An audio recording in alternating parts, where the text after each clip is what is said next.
This week's episode of That Was the Moment is an especially meaningful one for me, as my oldest and dearest friend Milli shares her deeply personal story.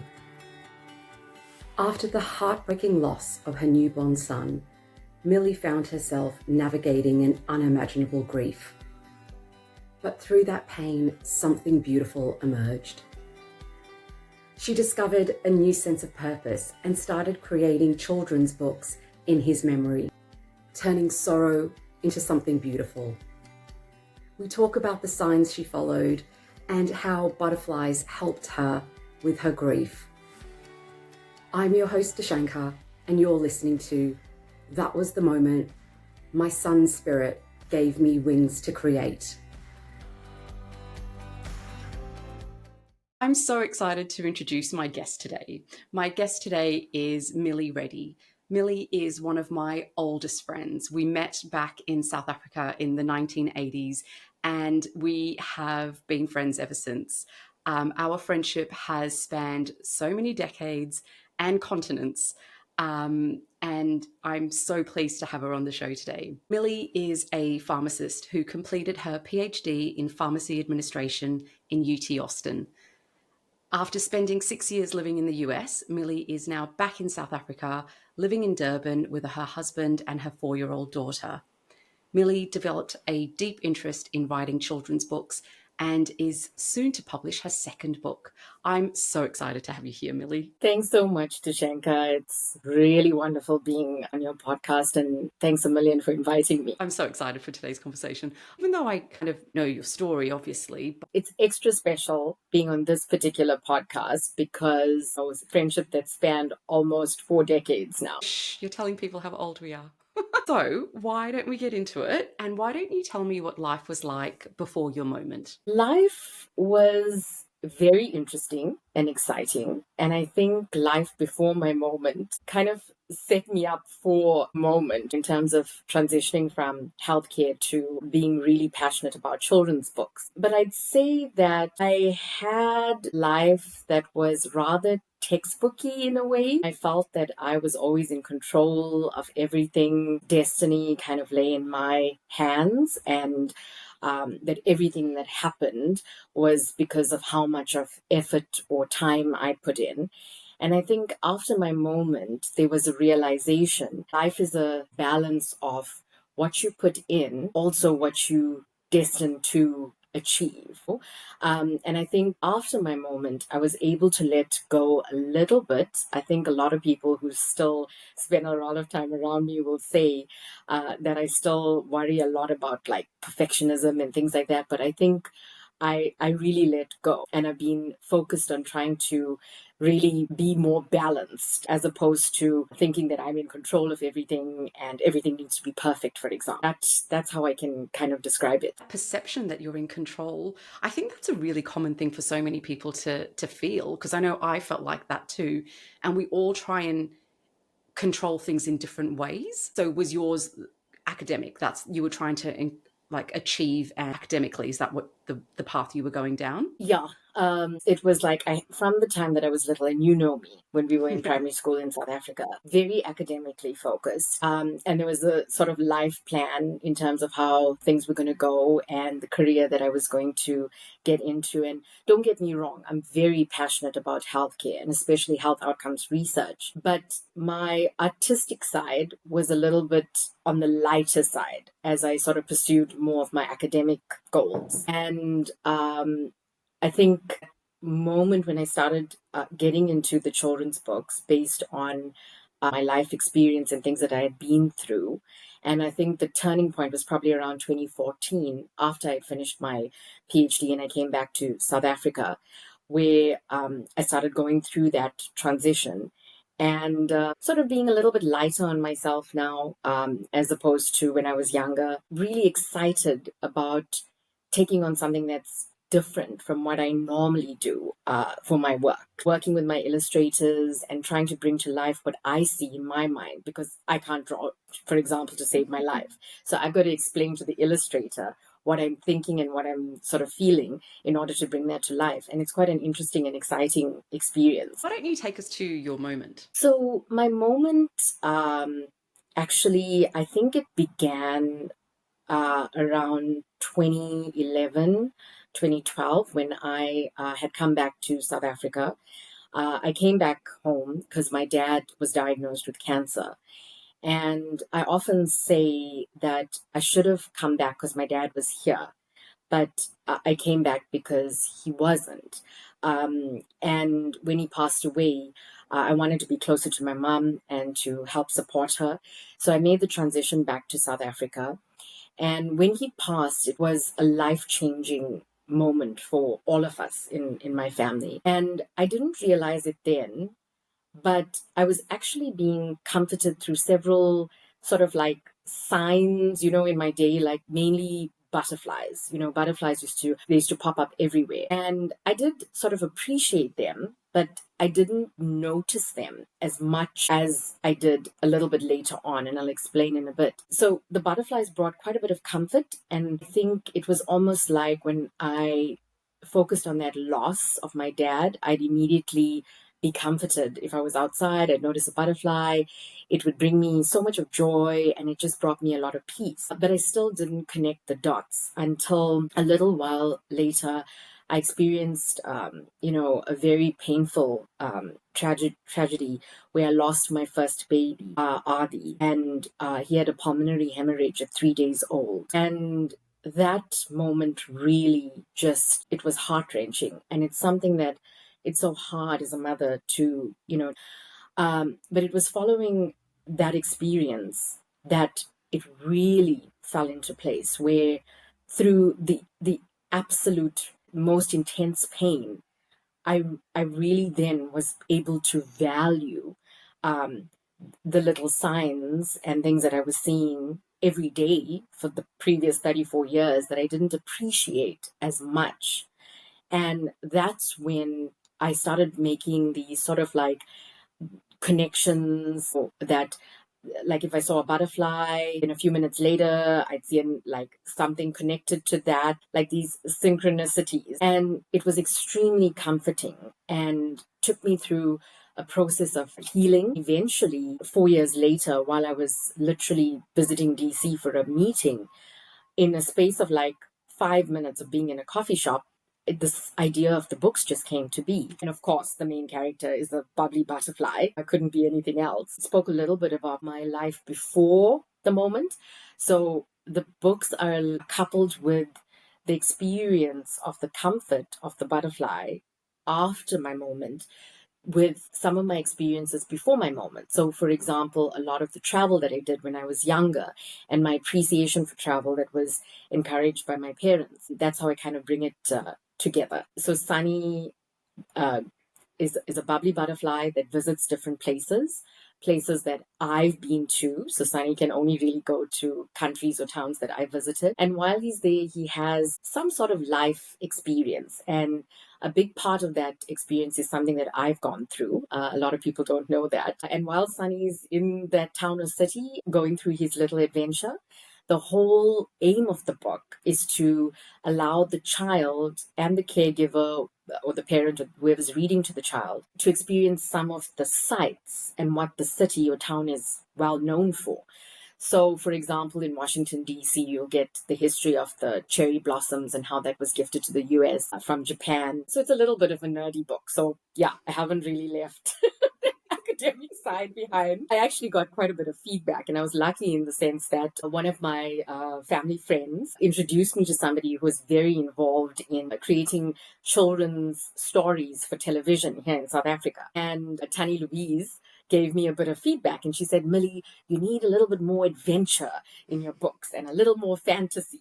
And I haven't quite got Were there you yet. doing like lectures in your book? Was it very I'm academic? just it's still a little bit on the academic side. So maybe I do need to add a little more fantasy.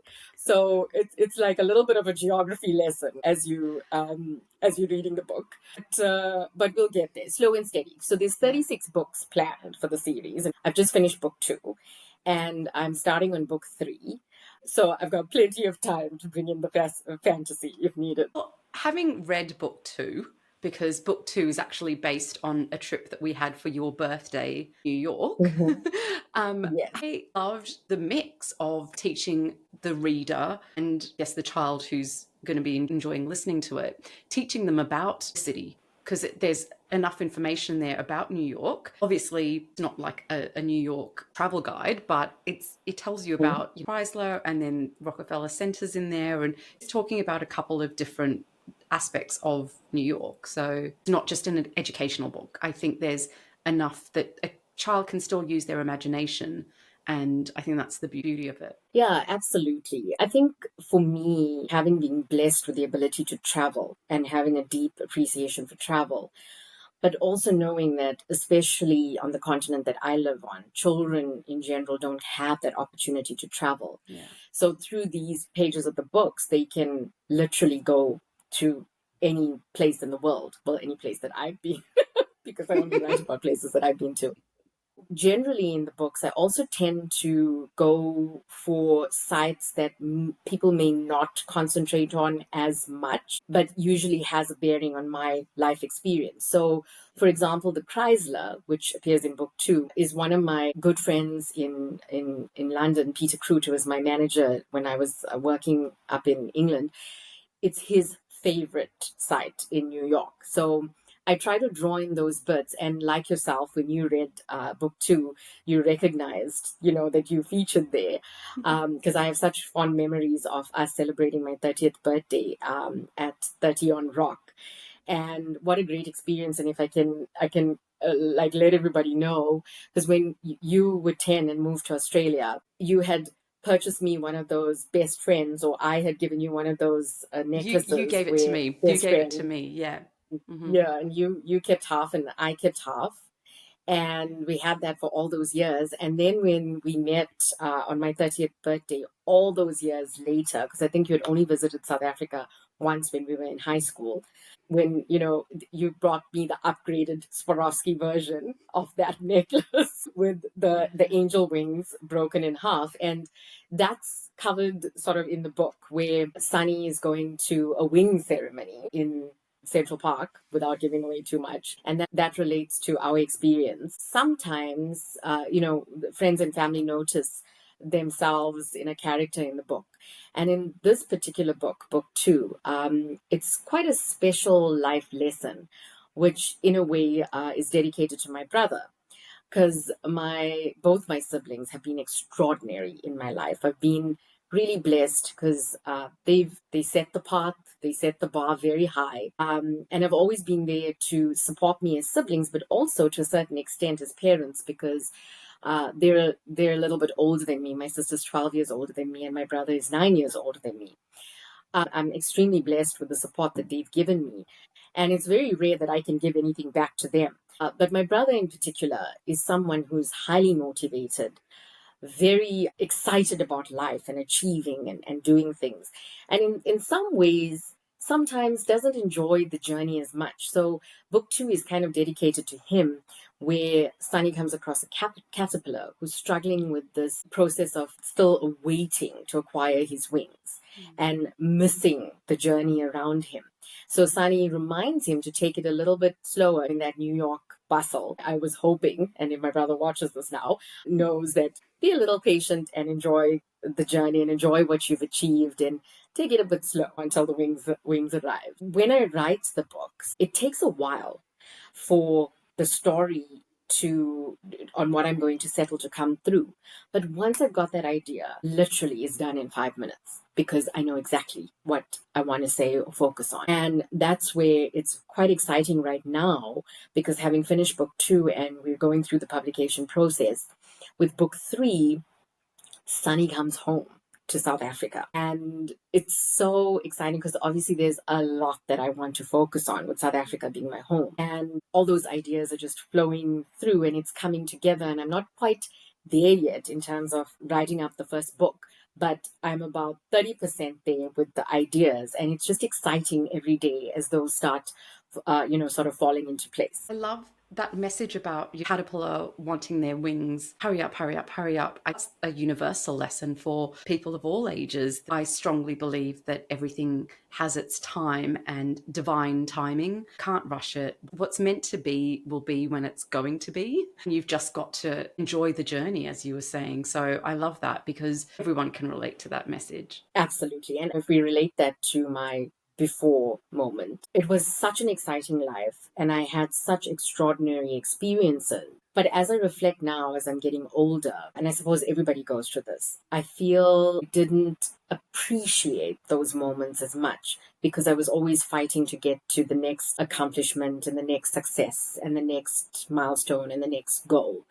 And it really was only, I think, that moment as I stepped into the world of becoming a mom and into my own nuclear family life and my marriage that I started slowing down a lot more and appreciating the journey and recognizing that what will be will be. Not to say that you shouldn't put in the efforts and you should always strive to give off your best and do your best and strive for what you really want in life.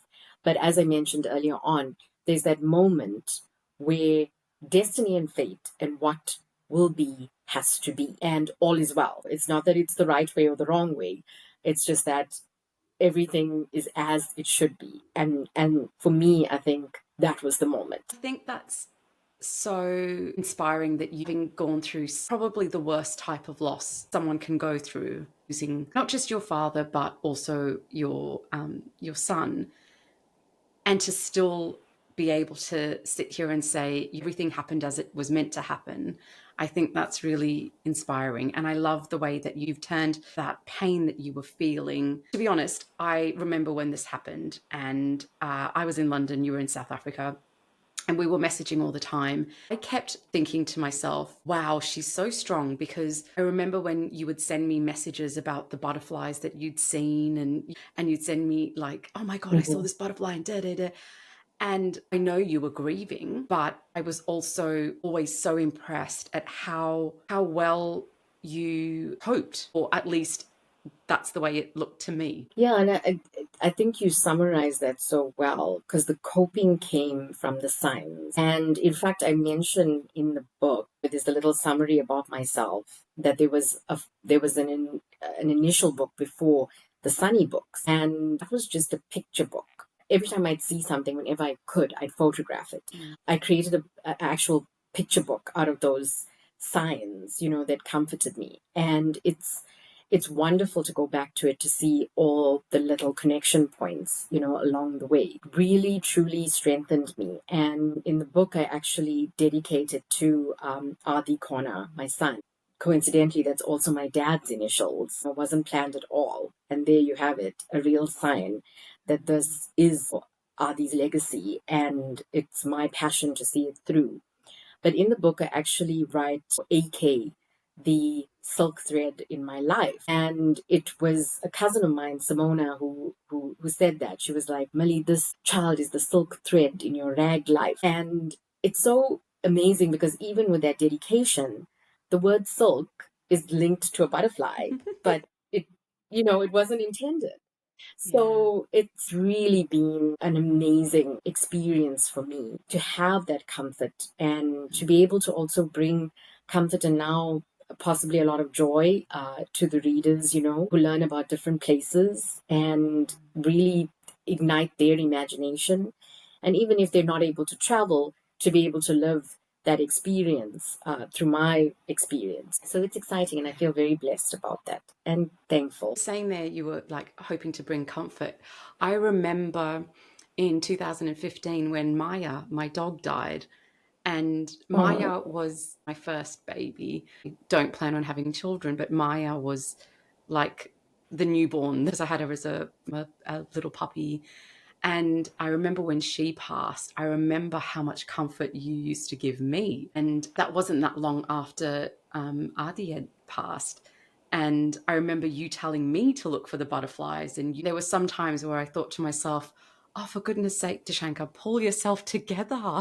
And and I just remember our conversations about looking for butterflies and looking for signs. I just remember how much comfort that brought me as well. I'm so happy to hear that because, especially with our friendship, we were besties when we were little. When you left to Australia, it was the first time I think I experienced loss, where that Mm-hmm. heartache. And I can still remember Mm-hmm. how Yeah. you left the classroom that day because you still came to school on the day that you were flying.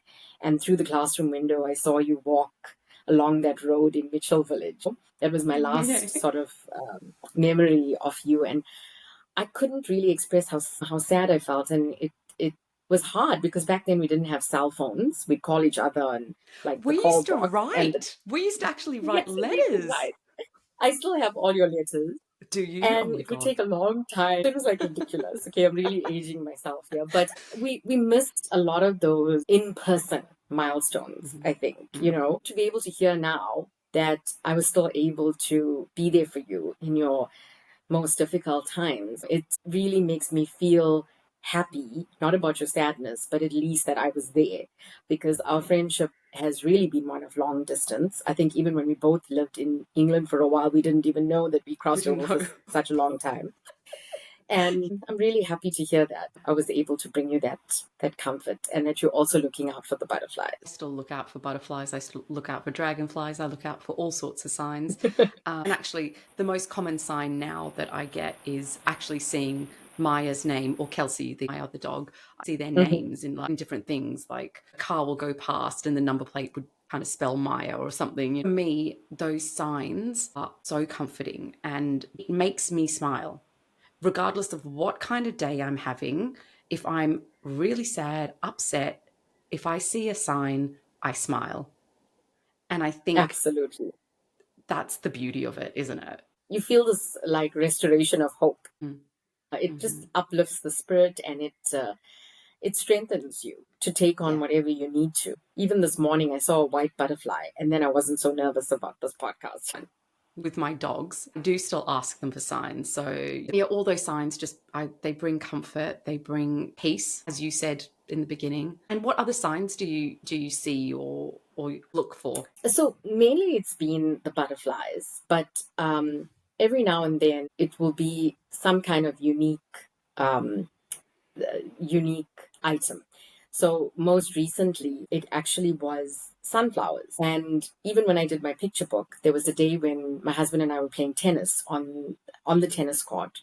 I found this little Lego piece of the flower. I don't know if you know that traditional like sunflower with the green bit, the Lego that fits together. When you Okay. yeah, it's like in the 1980s, 1990s when we played Legos, that was the traditional flower. And I found these two pieces of the Legos a child must have been playing on the tennis court. And I picked it up and I actually took a picture of it and I've got it in the picture book.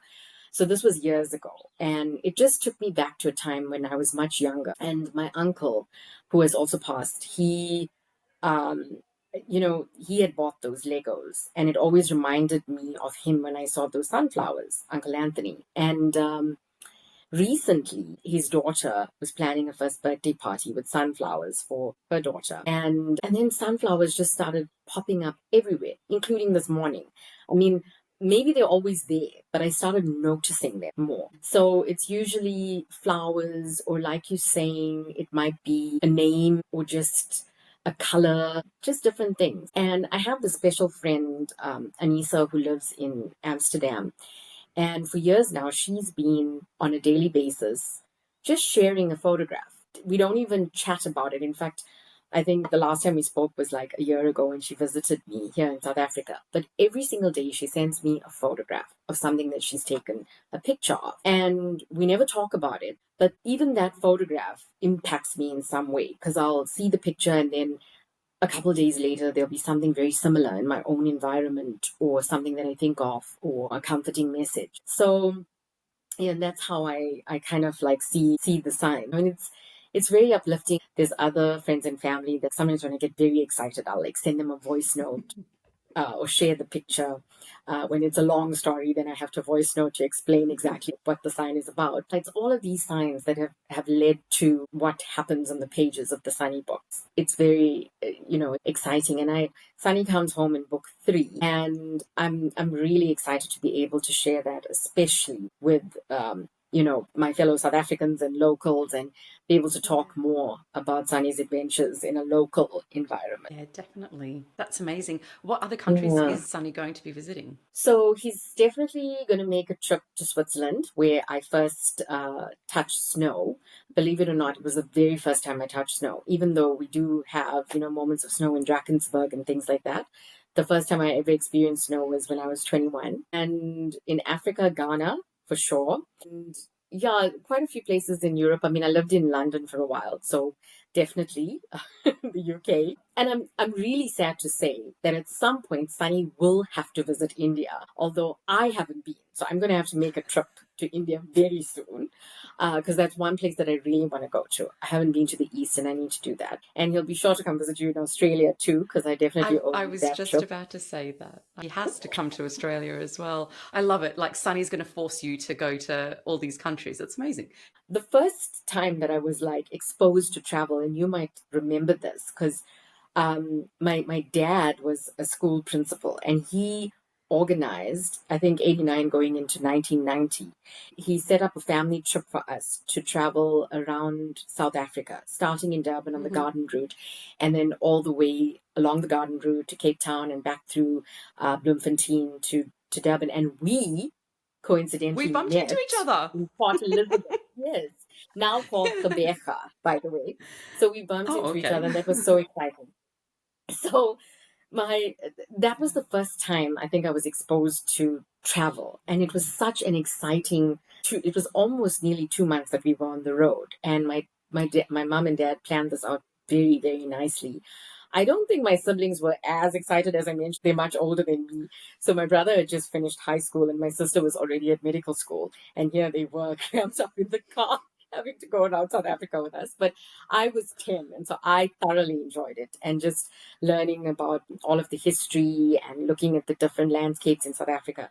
So that was my like first big trip. And now that I mention it, I think I need to bring that into the South African series. But then I was really blessed because when I finished my pharmacy degree, and interestingly, I actually studied in Port Elizabeth, where we bumped into each other that holiday. My parents and my siblings gifted me a trip through Europe on one of those Kontiki holidays, and it was so much of fun. And by that stage, I'd known that I wanted to pursue my graduate studies overseas in the US. I really wanted to do that from a young age. But that particular trip at my 21st birthday exposed me to so much, so many different cultures, food, and that's where my love for travel was really ignited. And I Mm. started to appreciate different cultures, different people, and I really enjoyed that trip. And my mind was set on travel, but travel more with regard to my academic pursuits or my work related to healthcare. And now, after the moment, it's so different because it's come down more, I think, to educational perspective, and almost feeling like to a certain extent following more in my parents' footsteps because both of them were teachers, and enjoying that aspect of educating young minds about places that they could travel to. Sunny's going to go everywhere. Wherever Sunny can go, he'll go. That's amazing. Sonny needs a little Yeah, passport with stamps in it. for sure. Yeah, and I don't know if I mentioned, but John V's second name, my little one, is her second name is Yara, and that Oh, means little butterfly in Arabic. So I had to bring in the butterfly into her name, and she quite loves that. She loves being a shy butterfly. I was laughing so much because our actual language should be Tamil, and in Tamil, butterfly is Patampuchi. But I don't think she would have thanked me for that if I named it John B. Patampuchi. So we stuck with Yara. It was a little bit less intense, but even my most precious John B carries that name of little butterfly. that's amazing. How have you changed as a person since all of this? I'd like to believe that I become more present. Of course, it's all a work in progress. So, as I said earlier, those that still work very closely with me will say, Millie, you need to be lighter on yourself or take it a little bit more easy. And I'll often say to them, hey, if you knew me before 2014, I was a lot worse than I am now when it comes to work or wanting things in order, especially my husband, because he and I are so different. And again, this is where we can talk about destiny, because I think he's one of my greatest life lessons, because he's the complete opposite of me. And so it's a nice balance. I like to get even better at it, but I definitely am more present. Just noticing the signs, for example, is something that tells me that I've slowed down a lot compared to what I used to be. I still need to find more of a balance, and I need to get more of a work-life balance. I think Sonny's really helping with that. But I'm definitely tipped more to work still, but I'm constantly striving for that. And I think motherhood as well has helped me realize that I need not only that work-life balance, but my own personal balance. So for example, investing in my health, eating better is something that I think I really need to work at. And recently I've been trying to pause more to remind myself that, hey, Millie, if you put all of these efforts into your academic pursuits and you saw them through and they were a success and you achieved whatever you wanted to in terms of the academic space and now your work in terms of healthcare, imagine if I took all that energy and I invested it in myself for self growth. And the part that I think really needs to be worked on is letting things go more if they don't work out the way you thought it should be. But thankfully, as you mentioned, that seed is now planted and it's quite firm in terms of an acceptance of maybe things didn't turn out the way you wanted it to be, but that's how it was supposed to be, including video. Because I'm like, when I go back and I listen to my voice or watch myself on the video, I'm gonna be like, no, Millie, I you know shouldn't you've have just said that. And yeah. the videos. So there's a lot of I can be quite critical at times, and I think that's something I need to work on. Self-awareness is the most important thing, and I think once you're aware of aspects that you need to work on, you're already halfway there because you now Okay. can work at it because you know about it, as opposed to just going blindly like, oh no, everything's fine and I'm perfect as I am. And then I've been so lucky, Jashenka, to have, including people like you, because like I really admire what you did, being able to leave your corporate job in London and just focus on what truly makes you happy. Like when you made that transition in the UK as well to saying, no, I'm not really wanting to be in this corporate job anymore. And you moved over to supporting pets and taking care of them. And that's how you met Jada, I think, as well. Yeah. And then deciding, I want to go back to Australia. Sometimes what society feels you should be doing or thinks is a success, but what truly is a success in your heart is two totally different things. And I really admire someone like you that's decided, wait a minute, I want to just stop. And you've gone into this whole different approach of what brings you joy. And through it, look at it, you are impacting so many people, including myself, because I don't think I would have ever like stepped up, spoken so openly about what inspired me to get Sonny going and being able to talk about my books, which I generally shied away from. And through you following your dream, you're now assisting people like me to follow mine. And I think that can be a great example of why people should actually pause and try to figure out, what do I really want to do and what is my passion? And even if it feels crazy, you know what your passion is, hunt it down. Do that because that's what's going to make you feel happier. And as we see here, it puts out a positive vibe into the universe and then it starts helping other people without you even realizing it. Thank you. That means a lot to hear that from you. I think you're really right, and had other conversations with people on the podcast about when you make a change with your life, you do inspire people, whether you set out to do it or not, or people feel empowered because they can see that you have done something. You've made the change, and then they may just say to themselves, maybe I could do that too. For many years, I would look at other people's lives and think, wow, I wish that would be me. I wish that would be me. And I guess the question is, why Can't it be you? I love how you have such an academic background. You have now, you're putting your passions into this book. There's something also really special about this because of the library that you developed, in the AIDS library.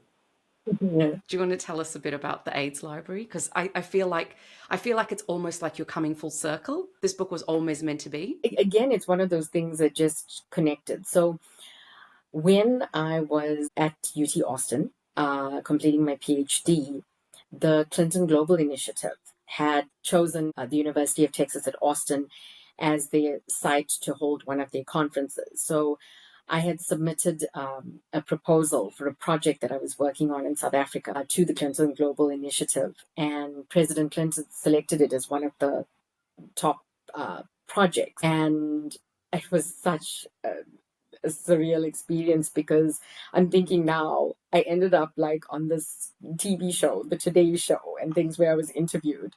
And I completely even forgot about that this morning when I was feeling nervous about this video interview. But Yeah, you've been on the Today yeah, Show. Why are you nervous about talking to me on my little podcast? exactly. I hope nobody goes and digs up that interview. But yeah, so my project got funded, and it was to set up a library at a center in the Valley of a Thousand Hills, which Sonny will definitely be visiting here in KwaZulu Natal. Joy Leppen was the director of this particular center that provides a clinic, and there's educational services and other services like training women in terms of handcrafting to be able to do this microfinancing and get funds, for their homes, etc. So all of this happens in the Valley of a Thousand Hills. And so because that center was so established, that was the center that I had chosen where I would set up a library, not only to cater for the patients who are coming through to the clinic, but also for the children in that community to have a space where they would sit and they would be able to read and get their homework done if they didn't have that kind of infrastructure at home. And I was so blessed because not only the funding that I received, but friends and family and people who heard about this initiative donated thousands of books, and we were able to set up the library. And especially in an era where people are moving away from books, I still love holding, smelling, and reading a book. To be able to have that kind of support in order to set up Pio's Place, and I named the place Pio's Place after a mentor of mine, a pharmacist that I worked with. He was my manager at KwaMashu Polyclinic when I did my community service. Mr. Pio was absolutely extraordinary. He supported me through so many of my challenges, but also just really motivating me to see things that I dreamed of, to see it come through. And unfortunately, he passed away in my first year when I was in the US. And so when I set this up, there was no better place than Pio's Place. And recently I was actually chatting to his son, and I was mentioning the Sonny book. And interestingly, Mr. Pio's nickname was Sonny, and I didn't even realize this because I Stop. didn't create it. Yes. I was so shocked because I had chosen Sonny, Sonny, because of my son, Son, instead of the play on words, instead of like sunshine, Son Yeah. versus Sun. And yes, that was also like one of those moments where the sign just hits you. So Pio's Place is the library. Part of that library is now moved into a local school, and I try to still support the Valley of a Thousand Hills project. But yeah, that's the Clinton Global Initiative. That's how I actually got into that work, and actually ended up working for the Clinton Health Access Initiative as my first job when I graduated with my PhD, and came back to South Africa working for Chai. So it was the Pat Tillman Foundation that had actually funded a portion of Pio's Place as well. So yeah, thanks for bringing that up because it's a library. So we see these connection points without me even sort of realizing it.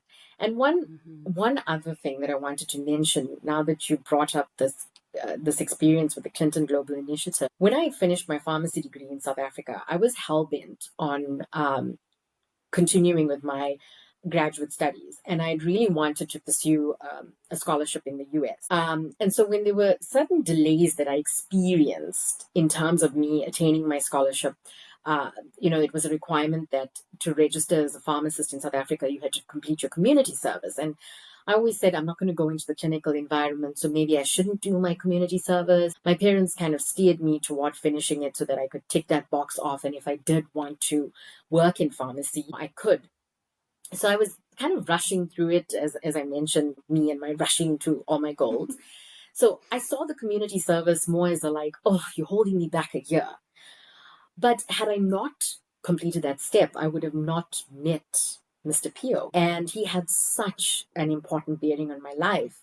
But apart from that, it also had a bearing on the type of research that I went into, and also going into public health policy, for example, was something that I only realized that I was very interested in when I started working at Commercial Polyclinic and providing services through the public health service. So I wouldn't have met Mr. Pio, but also I would have probably gone to UT Austin a little bit earlier, and the Clinton Global Initiative happened later. So with all the delays that had happened and the extra exams that I had to complete to prove myself and all of that, I ended up there at the ripe time of being noticed for my project. And when I reflect on my life, that's one of the things that stops me to realize things happen when they're supposed to happen and how they're supposed to happen. And of course, the amount of work that you put in, that is determined by you for sure, and what you get out of it. But there is that fate and destiny portion. I never would have actually been noticed by President Clinton's foundation or himself had I gone earlier to the US with my scholarship. So yeah, it all happened at the right time. Yeah, I'm a firm believer in you always get to where you need to get to. It's just the how. It's just the how long, and also think about how you feel about the journey there. You can do it the quick way, or you can do it while enjoying yourself. But I strongly believe you're always going to get to where you need to be, when you need to be, Yeah, and with who you need to be. Exactly. And that's exactly the lesson that Suri learns in book 2 in New York. Yeah. Patience. Yes, patience is key. I'm not very good at patience, but yeah, I'm much better these days, but I still struggle with it occasionally. If you could be remembered by one word, what would that word be? You caught me now. I always say go with the first one that comes into your head, as The weird as it first may word sound. Yeah, well, then I'll just say what the first words that came into my head. I would want to be remembered by the word light. I think it may stem from sunshine, but shining a light, I think every day through my random acts of kindness, I genuinely try to be a light in people's lives, and I think that's how I would want to be remembered, or if someone was in a dark place, to remember me or whatever support or comfort I gave them, and that they would kind of feel brighter and lighter and even shinier because of that. So yeah, light. I think that's the word for me. Love that. And I think light is a really good word for you, because whenever I speak to you, even though we don't see each other often, I mean, like we don't see each other often at all, but you are always so full of light. You are so full of beautiful, beautiful energy and light. Is there anything else that you wanted to share? I think I've shared my heart and soul here. Thank you. You're amazing at getting people to talk and feel relaxed. I told you Yeah, it was just a I just conversation want. with a friend. Yeah, I know. At least we got to catch up. I'm just so Yeah. thankful, Dushanka, for you giving me this opportunity, making time for me and Sonny, helping me share my story. And it's really going to motivate me to see what I think is my true passion in life, to see it through. And I hope that all works out. There's 36 books planned, and each book is like taking me at least 2 years. So I'm going to have to live till 150 to see this through. But I promise I'll be a little bit faster while still being patient. But yeah, I think it's going to make the flame bigger and forceful and push me to see it through. So thank you very much. And I think not if, when I do succeed with bringing Sonny out and a lot more people embracing him and him becoming more well known, I will look back and this conversation that we've had will definitely be one of those defining moments in terms of pushing me forward. So thank you, best friend from more than Oh. 30 years ago, for doing that. And it's amazing that our friendship was so young, just 10 years old Mhm. when you left. Yeah. And look at us now and the impact that you're having. And I wish you the best as well, in terms of your future podcasts and Yeah. all the people that you are impacting. Oh, you're amazing. You're going to make me cry. But I also just want to say a huge thank you to you for sharing your story, for being open and vulnerable. I know you're a very private person, so it takes a lot of guts. And I just hope that if someone is listening out there, even if someone maybe has also suffered a loss, they listen to this and can just walk away with looking for a butterfly to give them a sign of hope or bring them a little bit of joy. I think I think that's the best we can hope for. But thank you for being so open, honest, and vulnerable, and sharing your story with me. I always believe that the people that are meant to be in your life will be in your life. And for me, I think it's clearly obvious that you and I are never getting rid of each other. Like Definitely not. we just can't. And I think that's the most amazing thing. And I hope that everyone can have a friend and a friendship like the one we do, because it's pretty special. Absolutely. Thank you. Thank you so much. Thank you for listening. I hope today's conversation empowers you and inspires you to know that no matter your current situation, your life can change too. All it takes is a moment. If you enjoyed this episode, please subscribe, rate, and share it with a friend. And if you would like to support the podcast, you can buy me a coffee at buymeacoffee.com/that was the moment. Until next time, be present in each moment, because you never know when your moment will come, or when you have the gift of being a moment for someone else. Take care.